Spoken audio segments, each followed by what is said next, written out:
నమస్తే అండి. మాజీ ముఖ్యమంత్రి వైఎస్ జగన్మోహన్ రెడ్డి గారి పైన ప్రజల్లో వ్యతిరేకత భావాన్ని తెప్పించాలి. తద్వారా జగన్మోహన్ రెడ్డిని రాజకీయంగా భూస్థాపితం చేయాలి. అప్పుడు రాజకీయంలో మనకి పోటీ శత్రుత్వము అంటూ ఎవరు ఉండరు అని కూటమి నేతలు, టీడీపీ నేతలు, వారి అనుకూల మీడియా నిరంతరం కూడా దానిపైన దృష్టి పెట్టారు. ఎన్నికల సమయంలో ఇస్తామన్నటువంటి సంక్షేమ పథకాలు, సూపర్ సిక్స్ అట్లాంటి వాటిపైన దృష్టి పెట్టకుండా జగన్మోహన్ రెడ్డిని రాజకీయంగా బదనాం చేసే దానిపైన దృష్టి పెడుతున్నారు అంటూ ఇప్పుడు వారి వ్యవహార శైలి అలా ఉంది అని అంటూ ఇప్పుడు అనుకుంటున్నటువంటి పరిస్థితి.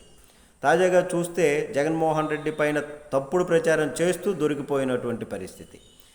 వివరాల్లోనికి వెళ్తే 2.49 సెకీ ద్వారా కరెంటు ఇస్తే జగన్మోహన్ రెడ్డి హయాంలో లక్షల కోట్ల నష్టమంటూ ఒక అబద్ధపు ప్రచారం చేశారు, తప్పుడు ప్రచారం చేసుకొచ్చారు. విదేశాలలో కూడా జగన్ డబ్బులు తిన్నాడని అమెరికా వాళ్ళు కూడా అరెస్ట్ చేయబోతున్నారంటూ తప్పుడు ప్రచారం చేసుకొచ్చినటువంటి పరిస్థితి. మరి అదాని నుంచి సెకీ కొని సెకీ రాష్ట్రానికి అమ్ముతుంది.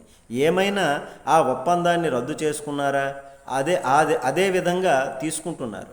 ట్రాన్స్పోర్టేషన్ ఛార్జెస్ కూడా లేవు. అది కూడా గొప్పతనమే, మంచిదే. కానీ దాన్ని తప్పుగా సృష్టించి అదే పెద్ద కుంభకోణం అన్నటువంటి విధంగా చెప్పుకొచ్చారు.